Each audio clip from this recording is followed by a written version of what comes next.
हरे रामा राम राम हरे हरे।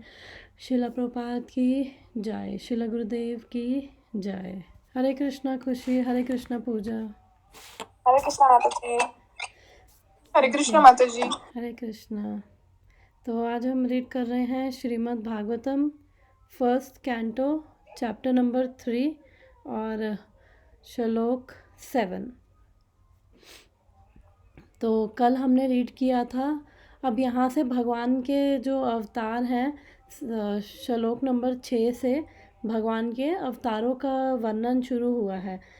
तो कल हमने पढ़ा था 4 कुमारों के बारे में, और वो ब्रह्मा जी के मानस पुत्र हैं और उनका नाम क्या है? सनक, सनातन कुमार, सनंदन और सनातन।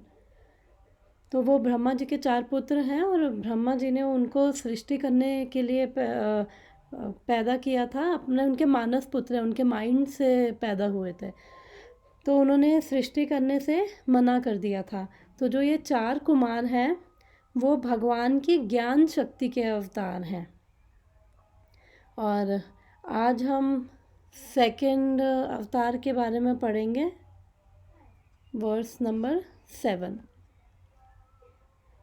ये हमने पढ़ लिया था, नहीं हमने सिर्फ श्लोक पढ़ा था, हमने ये रिसाइट किया था कल। इसका वो नहीं पिया, तो हम दोबारा से आज रिसाइट करते हैं। द्वितीयं तु भवायासस्य रसा तलागतामहिम् उदरीशयन् उपादत्त यज्ञेश सौकरं वपु। द्वितीयं तु भवायास्य रसा तलागतामहिम् उदरीष्यन् उपादत्त यज्ञेश सौकरं वपु। वर्ड्स रिसाइट करना है किसी को?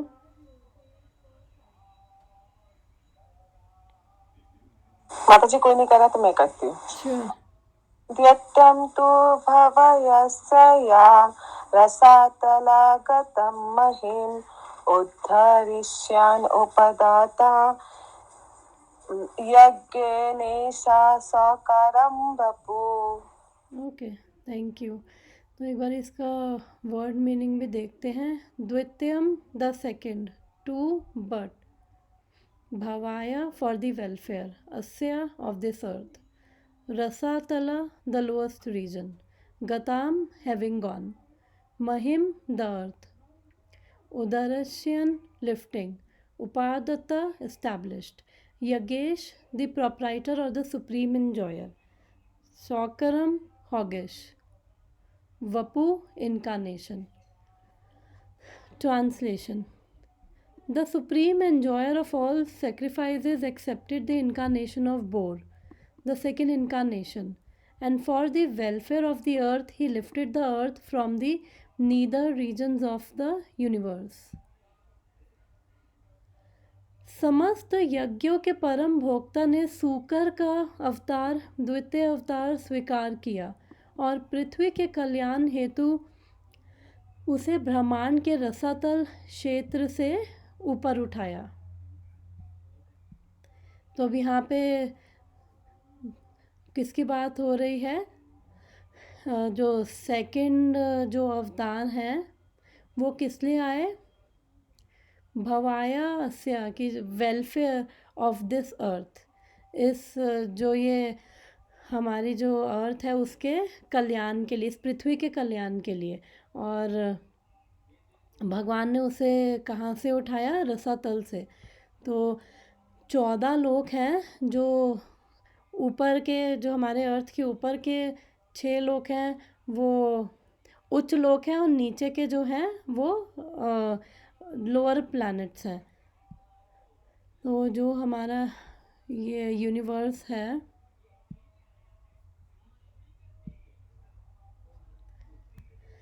तो ये इसकी ऐसे डिवीज़न है। ये भूरलोक क्या है? हमारा जो अर्थ प्लैनेट है, मिडल प्लैनेट। फिर नीचे अताल, विताल, सुताल, तला, तलातल, महातला, फिर रसातला, फिर सबसे नीचे क्या है पताल, और उसके नीचे क्या है हेलिश प्लैनेट्स हैं। तो ये जो अर्थ है वो अपनी जगह से कहाँ पे आ गई थी, रसातल में।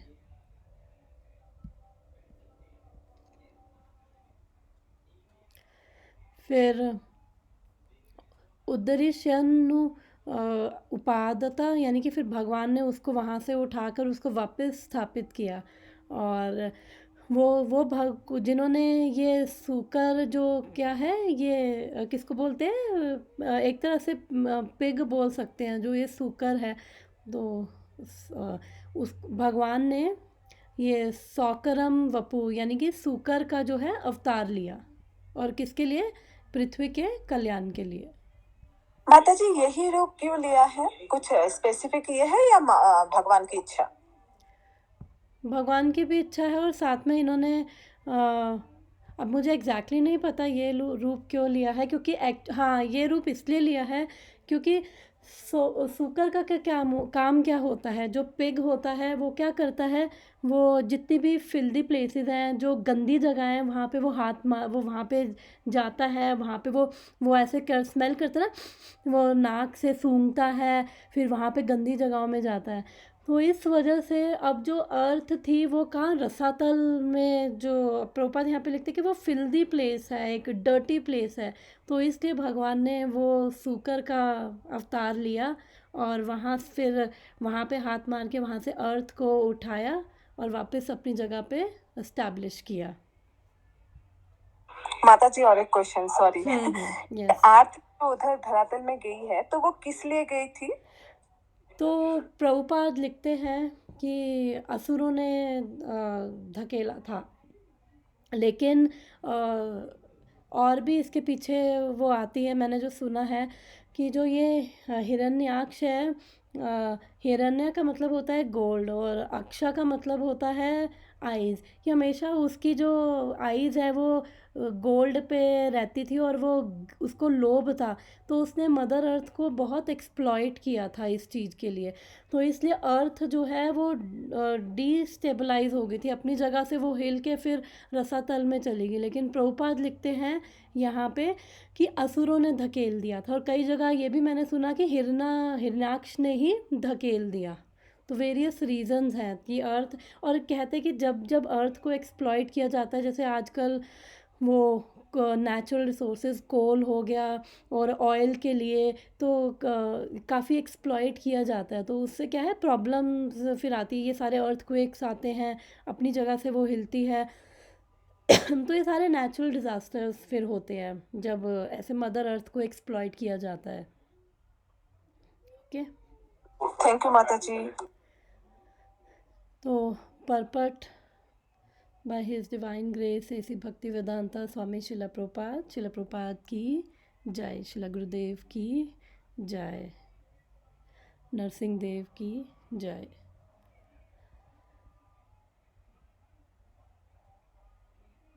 The indication is that for each and every incarnation of personality of Godhead, the particular function executed is also mentioned.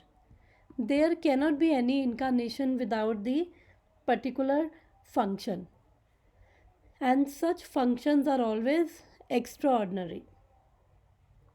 They are impossible for any living being to perform. तो प्रभुपाद लिख रहे हैं कि जो भी भगवान के अवतार हैं और उनके क्या पर्पस है, तो शास्त्रों में क्या है उसका पूरा वर्णन आता है। और जैसे अब हमने पढ़ा कि जो सनत कुमार हैं वो ज्ञान शक्ति के अवतार हैं। अब ये वरा, इनको वरा भी बोला जाता है, ये बोर इनकारनेशन या वरा अवतार भी हैं ये। और तो इनका भी एक स्पेसिफिक पर्पस है कि ये किस लिए आए हैं और ये कब आए, तो ये सब हमारे शास्त्रों में मेंशन है। तो इसलिए और ये जो नॉर्मल लिविंग बीइंग है उनके लिए ऐसे काम करना जो है वो इम्पॉसिबल है। तो इसलिए कोई भी कोई कहे कि सिद्ध बाबा हैं और भगवान हैं, तो वो सब क्या है, वो सब फिर फ्रॉड हैं। बिकॉज़ ये जो भगवान के अवतार हैं, जो या भगवान के जो स्पेसिफिकली किसी पर्पस के लिए आते हैं, और जब उनका पर्पस पूरा हो जाता है तो फिर अपना पर्पस ख़त्म करके फिर वो वापस अपने धाम चले जाते हैं। और एक्चुअली ये जो वरा अवतार का ये वर्णन है, यहाँ पे एक्चुअली दो दो वरा अवतार हैं। आगे श्रीमद् भागवतम के 3rd कैंटो में आता है श्वेत वरा और रक्त वरा। तो जो जिन्होंने ये अर्थ उठा के वापस अपनी जगह पे रखी है, वो क्या है, श्वेत वरा है, सॉरी रक्त वरा है।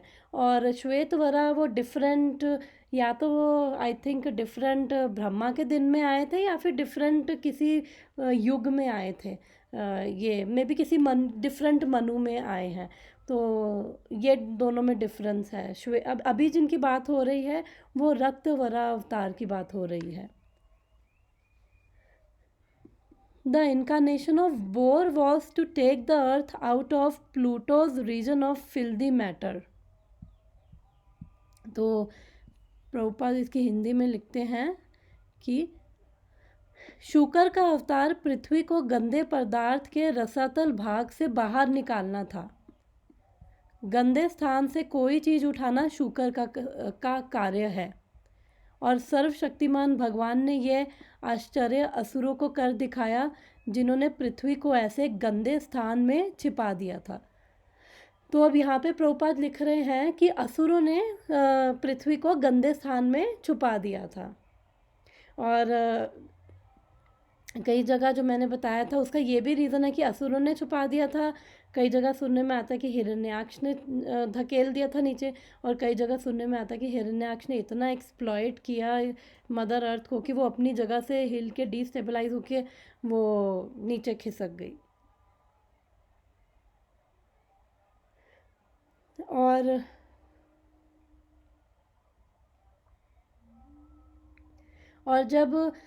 वरादेव का जो ये अवतार है वो ऐसे भी होता है, क्योंकि जब ब्रह्मा जी ने स्वयंभू मनु, और शतरूपा जी स्वयंभू मनु क्या है, फर्स्ट मनु है।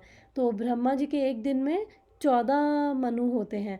तो जब, और उनकी जो धर्म पत्नी है वो है शतरूपा।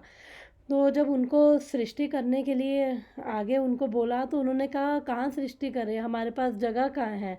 तो इसलिए जो, क्योंकि सृष्टि जो ये पृथ्वी है वो तो अपनी जगह से वैसे ही हिल गई थी, गिर चुकी थी।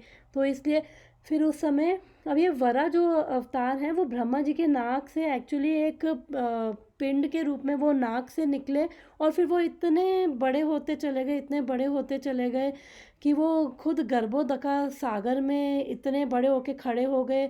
और उन्होंने जब अपनी बॉडी को, जब इन्होंने शेक किया था, ये वरा अवतार जो हैं, जैसे पानी में गर्भोदका सागर में गए, जैसे कोई जो जानवर है अपनी बॉडी को शेक करता है, जैसे अगर सुअर की बात करें तो वो पानी की छींटें थोड़ी दूर तक जाती हैं। तो लेकिन लोग कितना घृणा करते हैं कि ये सुअर है, लेकिन भगवान क्या है, यहाँ पे भगवान आ रहे हैं। भगवान, हमने पढ़ा था 2nd चैप्टर में कि जो भगवान है वो किसी भी योनि में अवतार ले सकते हैं, मनुष्यों में, देवताओं में, जानवरों में।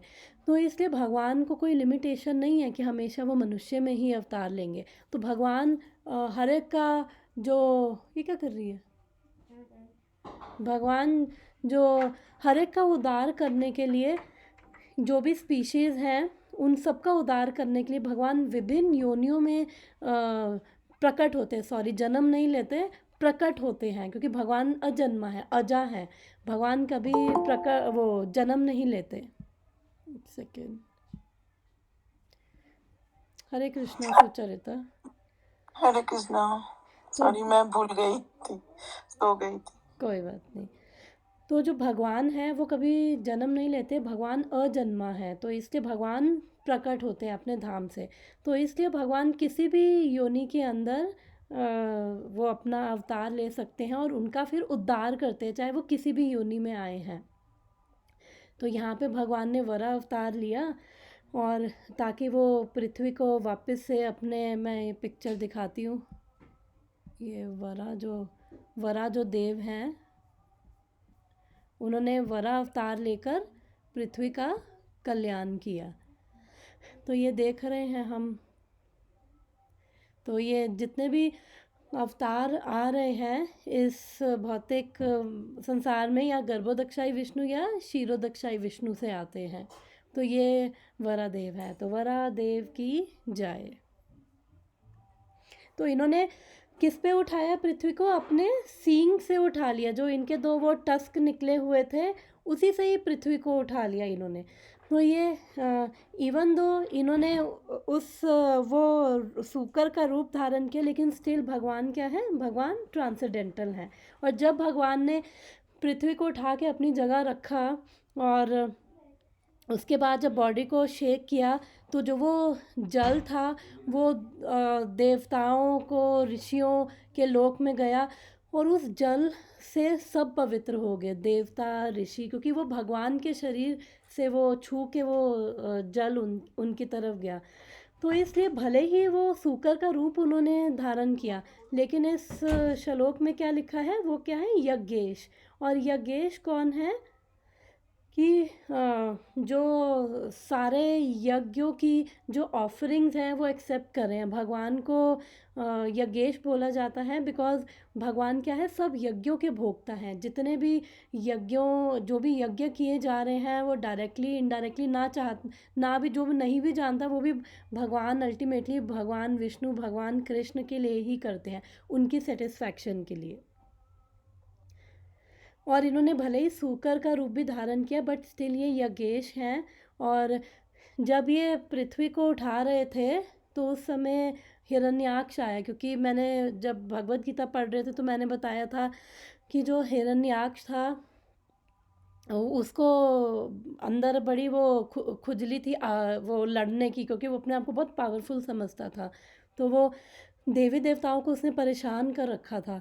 और फिर वो वरुण देव के पास गया और उनको सरकास्टिक वे में बोला कि अरे आप तो पूरे जगत के स्वामी हो, और उन जैसे मजाक उड़ाते हैं ना किसी का, तो वैसे, और आप ही मेरी इच्छा पूरी कर सकते हो, आप ही कृपा करके मेरे से लड़ो। तो वो मजाक उड़ा रहा था वरुण देव का।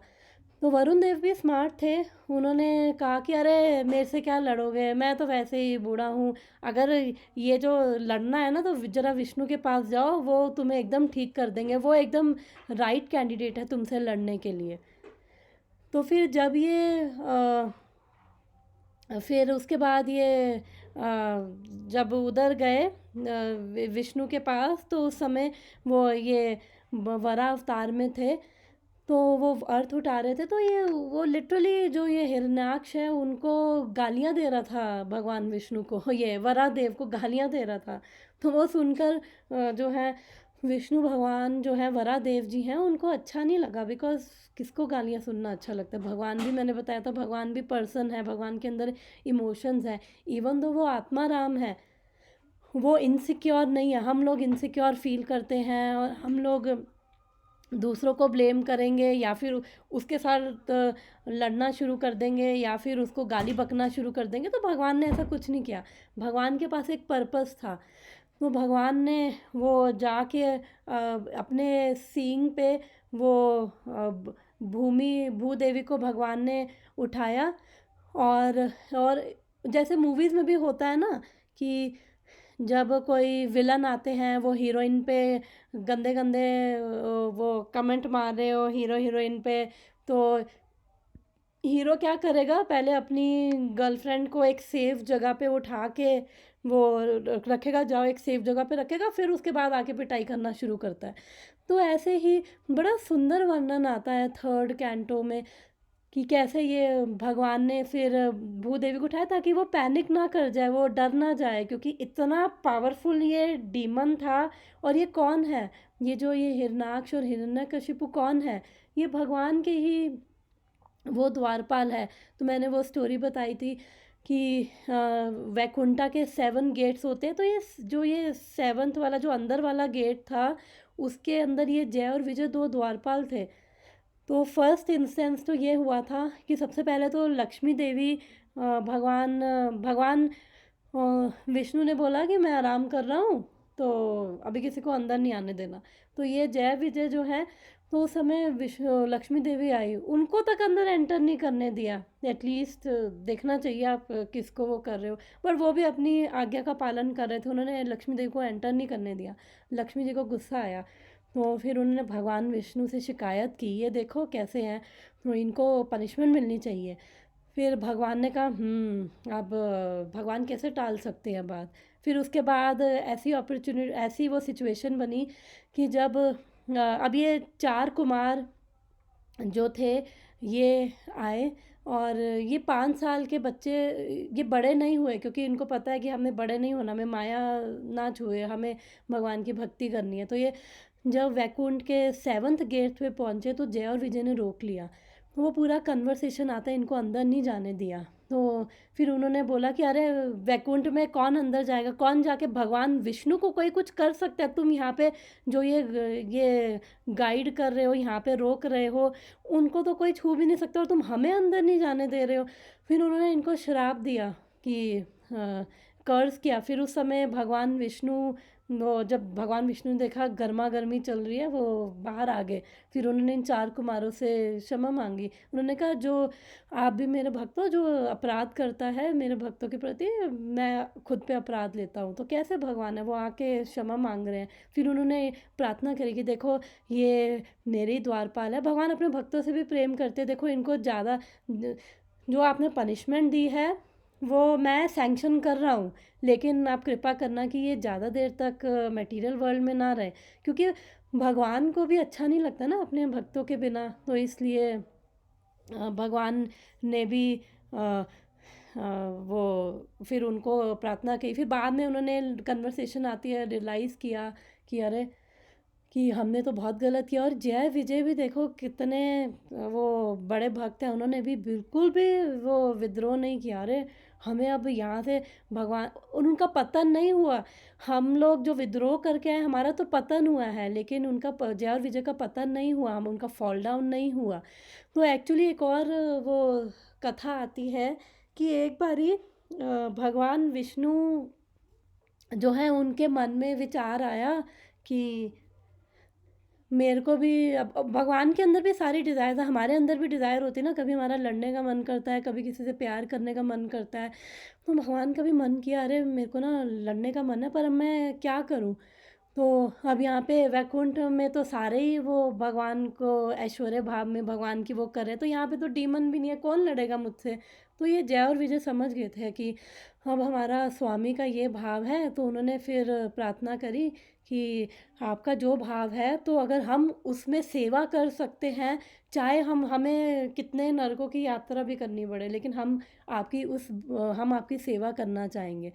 तो एक तरह से फिर भगवान विष्णु का भी मन था, तो फिर लक्ष्मी देवी, फिर वो ये सनत कुमार, वो सब आए, तो भगवान भी इंजॉय करना चाहते हैं। तो इसलिए अब इतने पावरफुल हैं ये कि ये नॉर्मल ह्यूमन बीइंग तो छोड़ो, देवी देवता भी इनसे काम के भागते थे, और वो सब भाग गए थे इन दोनों से, हिरण्याक्ष हिरण्यकशिपु।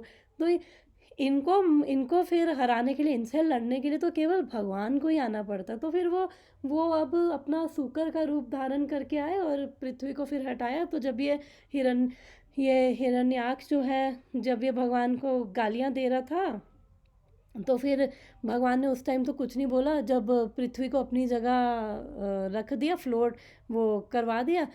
फिर भगवान आए, भगवान ने कहा कि अरे और फिर ये बोल रहा है कि ये पृथ्वी तो हम असुरों की है, और इसे कहाँ लेके जा रहे हो। तो मतलब कैसी ये डिमोनिक मेंटालिटी होती है ना, जो पृथ्वी हजारों लाखों ऐसी पृथ्वियाँ इन्हीं भगवान के अधीन हैं, और इन्हीं भगवान से आई हैं। और जो असुर डिमोनिक टेंडेंसी वाले क्या करते हैं, उनको अपना मानने लग जाते हैं। तो ऐसी हमारी भी टेंडेंसीज होती है। सब कुछ भगवान की है, हर चीज़ कृष्णमय है। कोई भी चीज़ जो है वो जब हम उसको भगवान से अलग देखते हैं तो वो माया बन जाती है, और जब उसको भगवान से जब हम उसको हर एक में भगवान देख रहे हैं तो वो क्या है, वो हर चीज़ कृष्णमय है, स्पिरिचुअल है, क्योंकि भगवान बोलते हैं ना, अहम सर्वस्य प्रभवो, कि I am the source of all the spiritual and material world. तो जब हर चीज़ स्पिरिचुअल और मटेरियली जब कृष्ण से आ रही है, भगवान से आ रही है, तो फिर कैसे कोई चीज़ माया हो सकती? माया बस तभी है जब जब उसके अंदर हम भगवान को नहीं देख पाते हैं। तो इसलिए असुरों, ये डिमोनिक मेंटालिटी, हम भी यही करते हैं, हाँ ये चीज़ हमारी है, हमने हमने बनाई है ना, हमारी अब हमारी होगी, हमने इस ज़मीन पे अपना वो कदम रख दिया तो ये ज़मीन हमारी होगी, हमने इस ज़मीन पे फेंस बना दी तो ये हमारी होगी। तो ये कितने लड़ाई झगड़े होते हैं। तो ये सारी क्या है, डिमोनिक मेंटालिटी है। तो फिर जब वो भगवान को गालियाँ दे रहा था, तो और ऐसे ही होते हैं, असुरों की यही होती है ना, भगवान को गालियाँ देते हैं और समझते हैं नहीं कि ये भगवान है। और फिर भगवान ने भी बोला अच्छा, तो अब क्या कर सकते हैं, अब तो अब तो हमें लड़ना ही पड़ेगा, क्योंकि अब तो अब अब तो पानी में भी हैं और तुम भी सामने आ गए, अब तो जा नहीं सकते, तो तुमसे लड़ना ही पड़ेगा। तो फिर भगवान जो है, फिर जब लड़ाई कर रहे थे तो एकदम से भगवान के हाथ से गधा के नीचे गिर गई। जब गधा नीचे गिर गई तो फिर वो सारी दोनों की पार्टी आ गई, वो देवी देवताओं की भी पार्टी आ गई और असुरों की भी पार्टी आ गई देखने। जो ऐसा ऐसा ऐसा ही हमारे मटेरियल वर्ल्ड में होता है ना, कि जब लड़ाई झगड़ा चल रहा होता है तो वो आके देखना शुरू कर देते हैं। आजकल थोड़ा अलग होता है, आजकल लड़ाई वड़ाई रोकते नहीं है, बस वो वीडियो बनाना शुरू कर देते हैं और फिर फेसबुक पे फिर रील्स बना के डाल दी ये लड़ाई झगड़े। तो उस समय भी ये सब कहाँ से आ रहा है, ये उस समय भी यही था, ये जब ये चल रहा था तो वो देवताओं की पार्टी भी आ गई, ब्रह्मा जी भी आ गए, असुरों की पार्टी भी आ गई।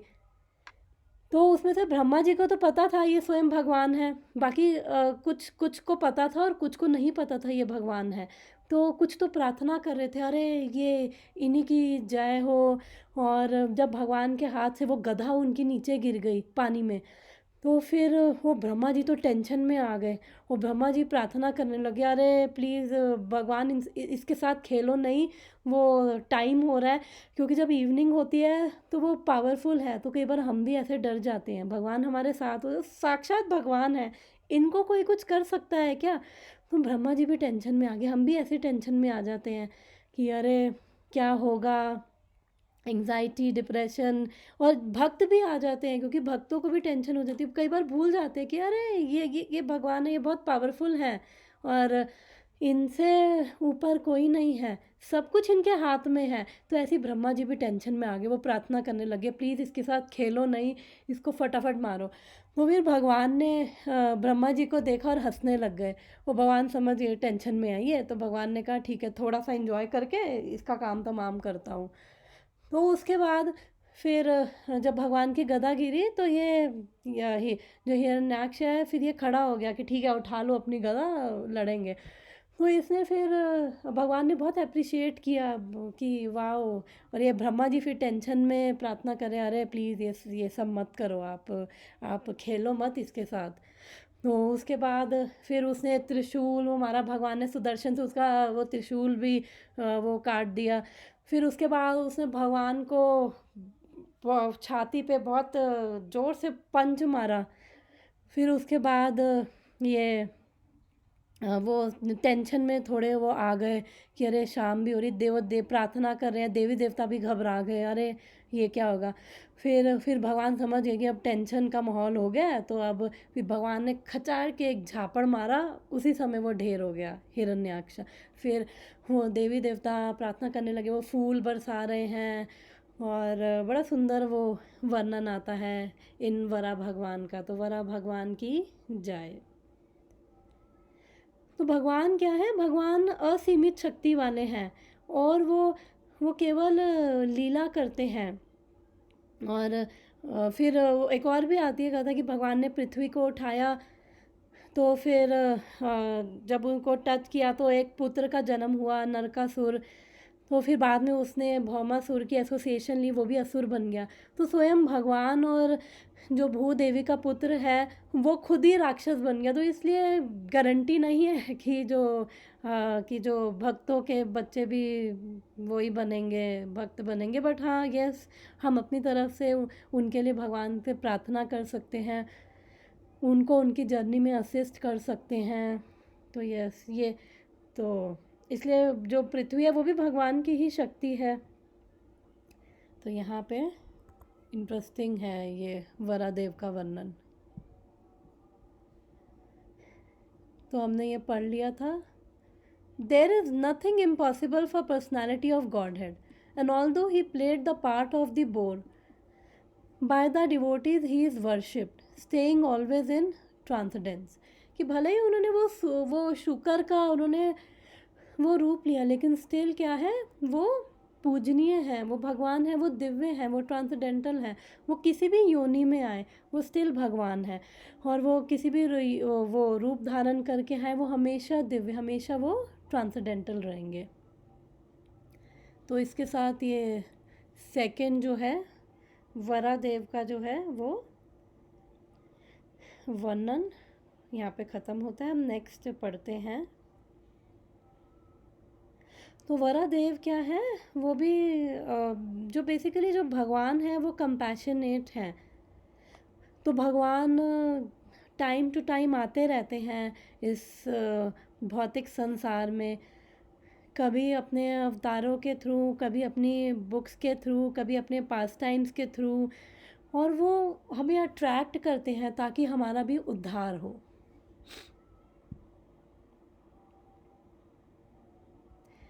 तो इस पास टाइम से हम ये प्रार्थना कर सकते हैं कि जिस तरह वरादेव ने उस गंदी जगह पे जाकर वो पृथ्वी को उठाकर उसका कल्याण किया, उसी तरह ही जो भगवान है वो हमारे इस हृदय में प्रवेश करे, क्योंकि हमारा हृदय भी अभी उसके अंदर भी बहुत अनर्थ हैं और बहुत सी चीज़ें हैं।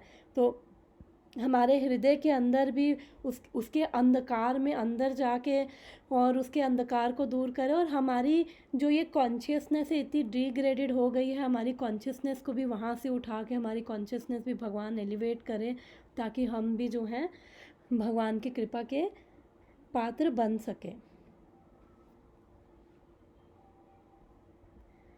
तो इस वर्स में किसी का कुछ रियलाइजेशन या कुछ डिस्कशन, अदरवाइज हम फिर नेक्स्ट वर्स स्टार्ट करते हैं। Verse number 8। तृतीयं ऋषि सर्गं वै देवर्षि त्वम् उपेत्य स तंत्रं सात्वतम् आचष्ट नैष्कर्म्यं कर्मणां यतः। तृतीयं ऋषि सर्गं वै देवर्षि त्वम् उपेत्य सः तंत्रं सात्वतम् आचष्ट नैष्कर्म्यं कर्मणां यतः। कोई रिसाइट करेगा इस वर्ड्स को?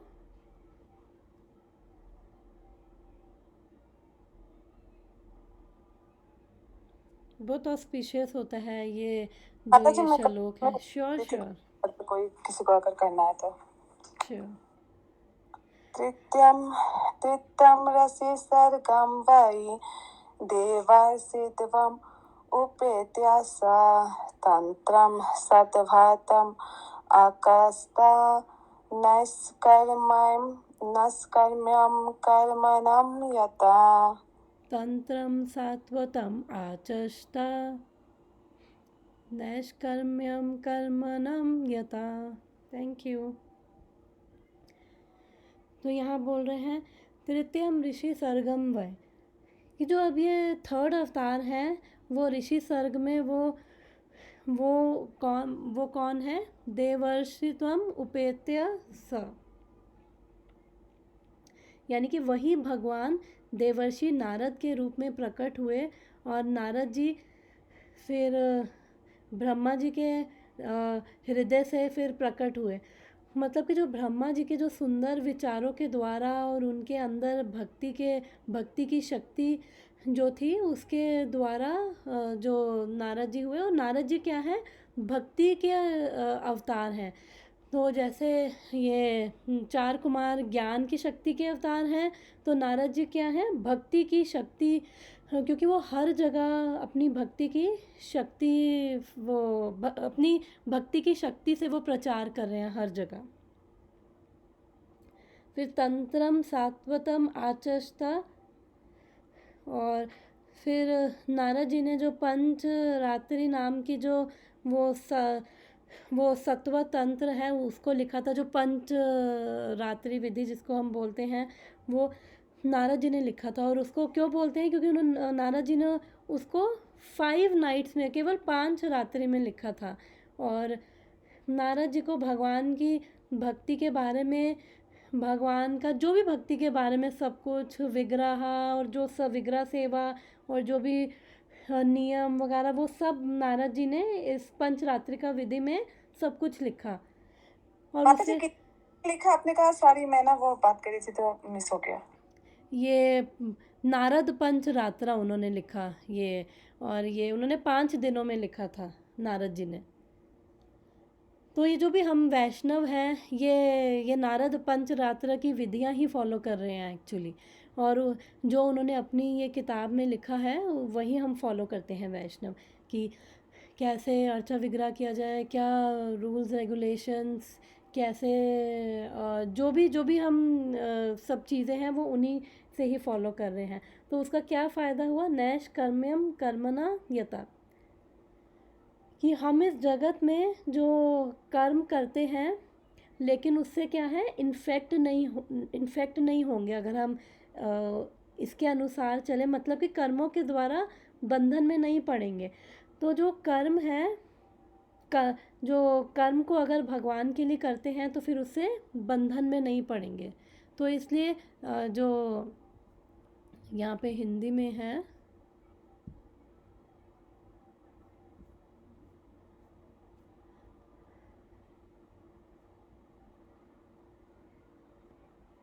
नैश कर्म्यम निष्काम कर्म नाम, निष्काम कर्म, इसका मतलब कि जिस कर्म का हमें ना अच्छा ना बुरा वो फल नहीं मिल रहा। तो जब हम निष्काम कर्म करते हैं, निष्काम कर्म कैसे करते हैं, जब भगवान के लिए हर कर्म करते हैं तो उससे हमें अच्छा या बुरा कोई भी फल नहीं मिलता। तो हिंदी में पढ़ लेते हैं। ऋषियों के सर्ग में भगवान ने देवर्षि नारद के रूप में जो देवताओं में महर्षि हैं, तीसरा शक्तवेशा अवतार ग्रहण किया।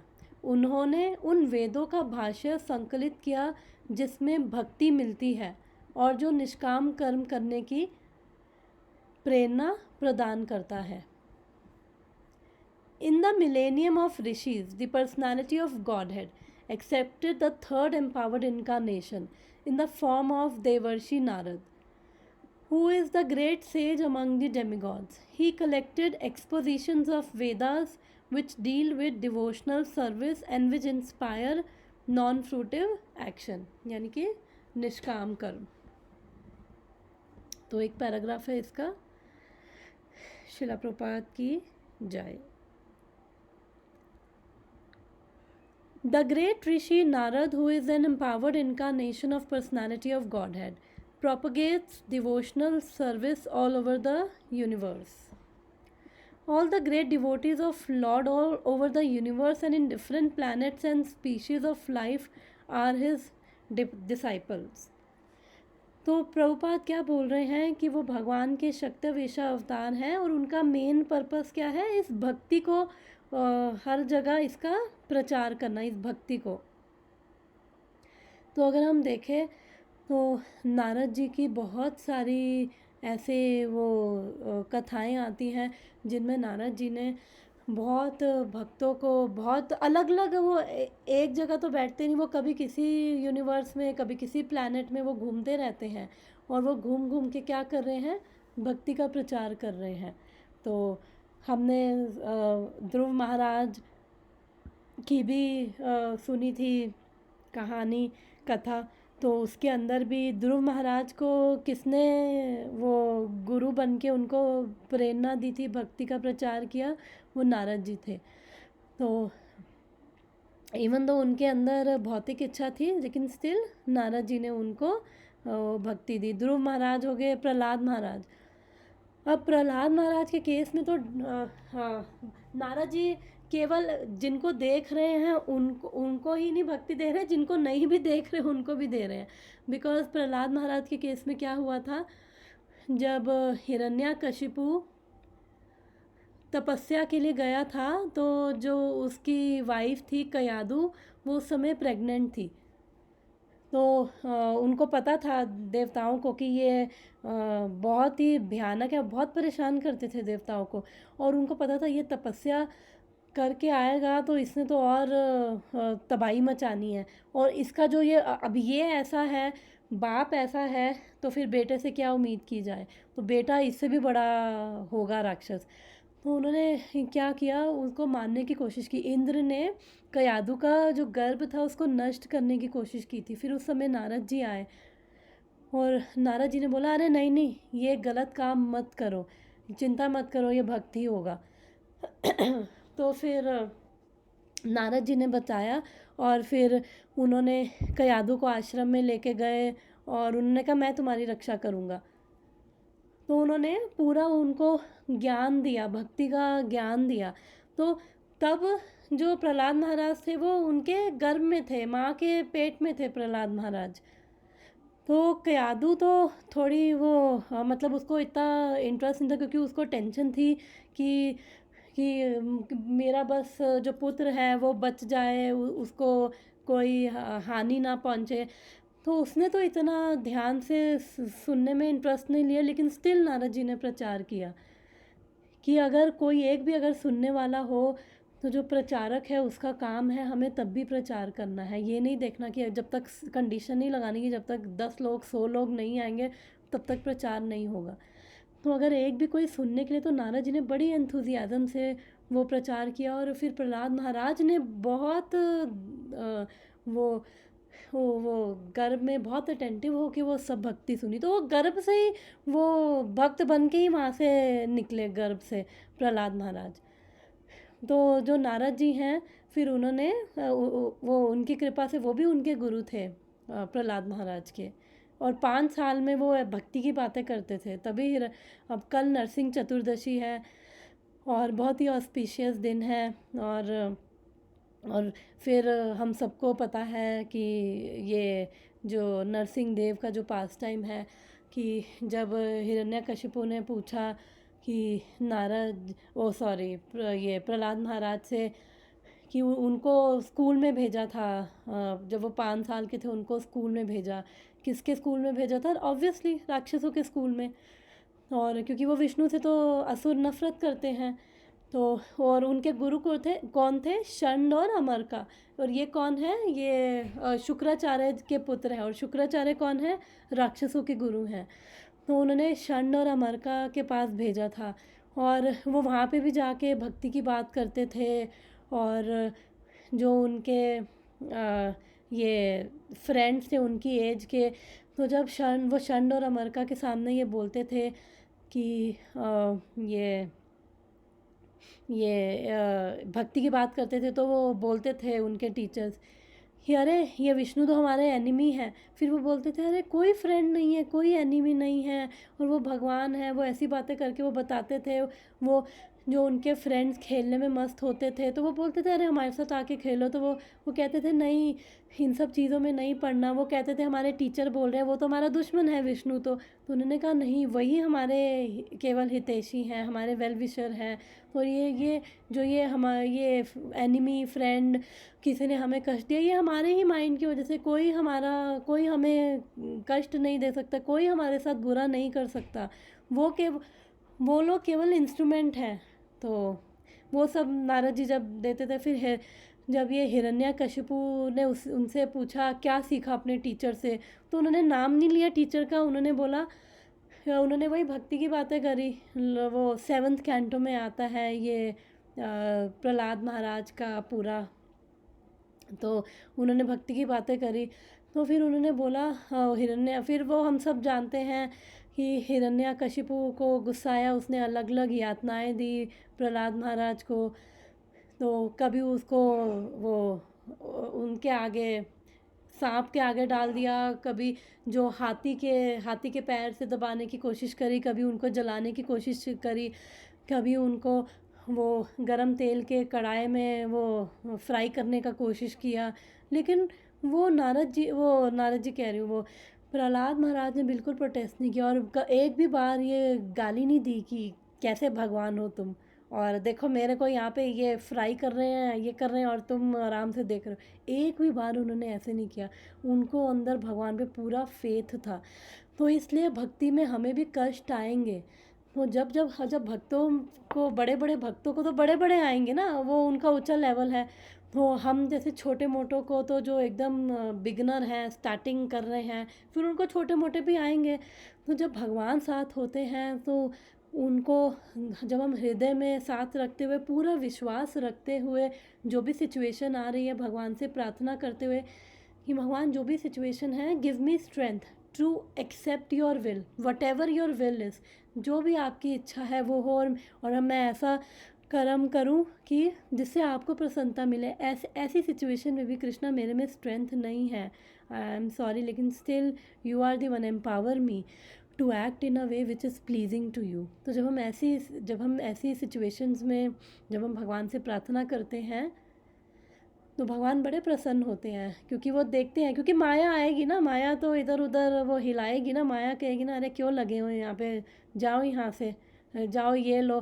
पहले माया ऐसे परेशान करेगी कष्टों से, जब कष्टों से नहीं परेशान होगे फिर माया दूसरी तरीके से आएगी कि फिर आके बड़ी इज्जत मिल रही है, बड़ा वो फेम, सब कह रहे हैं अरे बहुत बड़े भक्त हो, बहुत बड़े आप प्रीचर हो, आप जब प्रचार करते हो तो ये होता है वो होता है, और पैसा मिलेगा वो मिलेगा, सब कुछ मिलेगा। फिर माया दूसरे तरीके से, माया अपने हथकंडे अपनाती रहती है। लेकिन भक्त जो है भगवान की कृपा से दृढ़ रहते हैं। अगर गिर भी जाए, माया के एक दो चपेड़े खा भी लेते हैं, ऐसी बात नहीं है। जब हम कनिष्ठा लेवल पे होते हैं हम खाते रहते हैं, लेकिन फिर भी हम भगवान को नहीं छोड़ते हैं। जो आज हमने सुने सुबह क्या पढ़ रहे थे हम, चैतन्य चरितमृत, तो हमने वो जनाबाई की स्टोरी भी सुनी थी। तो भगवान स्वयं आते हैं। तो जितना हमारा विश्वास स्ट्रांग होता है तो भगवान आते हैं हमारे। तो कष्ट आएंगे, इसलिए तो भक्ति का मतलब ये नहीं है, वो भक्ति विज्ञान गोस्वामी महाराज बोलते हैं भक्ति डजंट मीन कि आइसिंग ऑन केक। जब स्पिरिचुअली इतना स्ट्रगल कर रहे हो तो फिर भक्ति में स्ट्रगल करने से क्यों डर रहे हो। भक्ति में तो भगवान साथ है, स्पिरिचुअली तो फिर भी अकेले हो, लेकिन भक्ति में यहाँ पे तो भगवान साथ है। तो इसलिए जब भगवान साथ होंगे तो स्पिरिचुअल मटेरियली भी क्लैरिटी मिलती है, मटेरियली भी हमारे वो सारे काम होते हैं। तो इसलिए कष्ट आएंगे, उनको ऊपर नीचे करेंगे, हमें वो रोलर कोस्टर राइड में जाएंगे, हमें देंगे, लेकिन स्टिल हमें भगवान पे विश्वास रखना है। आई एम सॉरी, टाइम कम रह गए, श्लोक पे वापस आते हैं। Shrila Vyasadeva the compiler of Shrimad Bhagavatam is, तो हम नारद जी की वो पढ़ रहे थे कि कैसे वो अलग अलग जगह प्रचार करते हैं। फिर एक छोटी सी स्टोरी मुझे और याद आती है मृगरारी की, कि वो जो जानवरों को वो आधा वो मारता था और आधा वो तड़पने, आधा इसलिए मारता था, अधमरा करता था ताकि ये तड़पते थे। जब वो तड़पते थे ना उसको देख के बड़ी खुशी होती थी। तो फिर long story short, Narad ji आए, नारद जी ने कहा अरे तुमने मारना ही है तो इन बेचारों को पूरी तरह मार दो ना, क्यों इनको इतना तड़पा रहे हो, अपने थोड़ा सा भी लगे तो कितना दर्द होता है, और ये बेचारे तड़प तड़प के मर रहे हैं। और फिर नारद जी ने उनको वो शिक्षा दी, उनको भी ऐसों का भी नारद जी भक्ति का प्रचार कर देते हैं। फिर उसके बाद जब नारद जी से उन्हें सुना तो उसको होश आया। तो जब ऐसे शुद्ध भक्त जब प्रचार करते हैं ना, कोई कितना भी नीच हो वो उस पर असर पड़ ही जाता है, कोई कितना भी रजोगुनी हो तमोगुनी हो उस पर असर पड़ ही जाता है। तो फिर उसने, नारद जी ने उनको मंत्र जाप के लिए दिया, भगवान के नाम का जाप करो। फिर नारद जी ने कहा चलो, अब 1 साल हो गया था, नारद जी ने कहा चलो अपने शिष्य की ज़रा प्रोग्रेस चेक करके आए। तो गुरु का काम है ना शिष्य की प्रोग्रेस चेक करते रहते हैं। ओके, ये 10 मिनट्स रह गए, मैं इसको पढ़ लेंगे 10 मिनट्स में। तो फिर जब वो गए तो उसके बाद जो वो मृगरारी था उसने वो प्रणाम करने के लिए नीचे झुका, पर्वत मुनि भी साथ थे, तो प्रणाम करने के लिए नीचे झुका तो वो फूंक मारने लग गया। तो उसके बाद पर वो नारद जी ने कहा ये क्या फूंक मार रहे हो? तो उसने कहा मैं देख रहा हूँ कि यहाँ पे चींटियाँ चल रही हैं, कहीं मेरे प्रणाम करने से चींटियाँ मर ना जाए, तो उसके बाद इसलिए इनको फूंक मार के हटा रहा हूँ। तो फिर पर्वत मुनि ने कहा नारद जी आप मनी हो, आप जिसको छू लोगे ना तो आप उसको सोना बना दोगे। तो अब आगे चलते हैं, 10 मिनट्स हैं और हम पढ़ लेते हैं। यस, टाइम मेरे को बीच में बताते रहना। तो Srila Vyasdev, the compiler of Srimad Bhagavatam, is one of his disciples. Narada is the author of Narad Pancharatra, which is the exposition of Vedas, particularly for the devotional service of Lord. This Narad Pancharatra trains the karmis or fruitive workers to achieve liberation from the bondage of fruitive work. The conditioned souls are mostly attracted by fruitive work because they want to enjoy life by sweat of their own brows. The whole universe is full of fruitive workers in all species of life. The fruitive works includes all kinds of economic development plans. But the law of nature provides that every action has its resultant reaction, and the performer of work is bound by such good and bad reactions. I am sorry, थोड़ा सा मैं fast कर रही हूँ time देखते हुए। कि अब यहाँ पे क्या कह रहे हैं, प्रभुपाद क्या कह रहे हैं, अब नारद जो पंचरात्रि विधि है वो किस लिए है? वो बेसिकली हम लोगों को, हम जो बद्ध जीव है वो सकाम कर्मों के प्रति बहुत अटैच हैं, क्योंकि हम सब क्या कर रहे हैं, हम सब इतनी मेहनत कर रहे हैं। प फ भ भ म जो हमने श्लोक में पढ़ा था, प यानी कि परिश्रम, फ यानी जैसे गधा जब इतना ज़्यादा उस पर बोझ डाल के वो मेहनत करता है ना, उसमें फॉर्म निकलने लग जाता है। तो फिर प फ ब यानी जितना हम ये इतना गधों की तरह काम करते हैं, हम कर्म कर रहे हैं, हम उसमें और बंधन में बन जाते हैं। और फिर भ फिर भय हो जाता है कि अरे जो ये हम अब ये हमने जो फल प्राप्त किया, अब ये इससे हमारा ये कहीं हमसे छूट ना जाए, हमें डर लगने लग जाता है, एंग्जाइटी, डिप्रेशन, भय। फिर उसके बाद मृत्यु। तो हम क्या कर रहे हैं, बस ये प फ ब भ म यही हम कर रहे हैं, यही हम, ये हिंदी के वो प वर्ग इसे प्रभुपाद बोलते हैं। तो और जो भी अच्छा कर्म भी कर रहे हैं, बुरा कर्म कर रहे हैं, अच्छा कर्म कर रहे हैं, पुण्य कर्म कर रहे हैं, तो उससे क्या है, अच्छे कर्मों का फल भोगना पड़ेगा। बुरा कर्म कर रहे हैं तो उससे क्या है, बुरा फल बुरी योनियों में। अच्छे कर्म करेंगे तो ज़्यादा से ज़्यादा स्वर्ग चले जाएंगे। तो लोग उसके अंदर भी हम क्या अपनी ही इंद्रिय तृप्ति कर रहे हैं, क्योंकि अच्छे कर्म जो लोग कर रहे हैं उनका भी यही रहता है ना कि आज हम दान कर रहे हैं, हम प्याऊ लगा रहे हैं, हॉस्पिटल बना रहे हैं, तो कल को हमें इसका दुगना फल मिलेगा, हम स्वर्ग जाएंगे। तो उस वहाँ जाके भी हम क्या करेंगे, वो अच्छा कर्म भगवान के लिए नहीं करते हैं, वो अच्छा कर्म इसलिए करते हैं ताकि उनकी सेंसेस सेटिस्फाई हो। कि फिर जब, तो ये कर्म भी क्या है, अच्छा कर्म नो डाउट अच्छा है, लेकिन वो भी क्या कर रहा है, बंधन का कारण है, वो भी हमें बांध रहा है। बुरा कर्म तो हमें नरकों की यातना करनी पड़ेगी, नीच योनियों में जाना पड़ेगा, वो है। लेकिन अच्छा कर्म करके भी मान लो हमें स्वर्ग गए, स्वर्ग जाके भी उधर इतना ऐश्वर्य है कि उधर भक्ति करना तो मुश्किल है। अभी हमारे जो यहाँ पे हम देखते हैं कि कई लोग बड़े अमीर होते हैं, या फिर कई लोग सतोगुण में भी होते हैं, स्वर्ग में सतोगुण में भी होंगे। तो जो सतोगुण में भी होगा ना, बड़ा सेटिस्फाइड होता है अपनी लाइफ से कि हाँ ठीक है, मैं सेटिस्फाइड हूँ, मैं रिलीजियस हूँ, मैं क्यों इतनी सिरदर्दी अपने आप में लूँ। तो उसमें भी प्राइड आ जाती है, देखो मैं उनसे बेटर हूँ, जो बाकी जो हैं वो लोग तो इतना भी नहीं कर रहे, मैं तो उनसे कितना गुना बेटर हूँ। तो वो अच्छा कर्म भी जो है फिर वो भी बांधेगा, और गारंटी है कि स्वर्ग भोग के आओगे तो तुम्हें मनुष्य मिलेगा। मनुष्य मान लो मनुष्य भी अच्छा जन्म मिल गया, अच्छा परिवार, वेल्दी फैमिली मिल गई, लेकिन अगर उसमें भी वो तुम जन्म मृत्यु जरा व्याधि की साइकिल से थोड़ी बचोगे। और जो 3 भौतिक ताप हैं, जो दूसरों के द्वारा दिए गए कष्ट, अपने मन के द्वारा दिए गए कष्ट, और और तीसरा है ये नेचुरल डिज़ास्टर्स, कितने भी अमीर हो जाओ इससे बच थोड़ी सकते हो, ये तो तुम्हें परेशान करेंगे ही करेंगे। और फिर क्या गारंटी है कि तुम्हारे कर्म वापस से अच्छे होंगे नहीं होंगे और तुम्हें वापस से अच्छी योनि मिले। हो सकता है कि सूअर की योनि मिल जाए, एक जो स्टूल के अंदर एक कीड़ा है उसकी योनि मिल जाए, कुछ भी मिल जाए। तो इसलिए गारंटी नहीं है, इसलिए ये सब कर्म क्या है हमें बांध रहे हैं। तो हमें अच्छे कर्म करने हैं लेकिन वो हमें भगवान को समर्पित करते हुए, अदरवाइज़ क्योंकि भगवान बोलते हैं भगवत गीता में 3rd चैप्टर में कि वो कौन सा श्लोक है, यज्ञात् कर्मणो नत्र अन्यत्र लोकोऽयं कर्म बंधन तदर्थं कर्म कौन्तेय मुक्ता संगा समाचरा। Work should be done for the satisfaction of Lord Vishnu, otherwise it will cause bondage.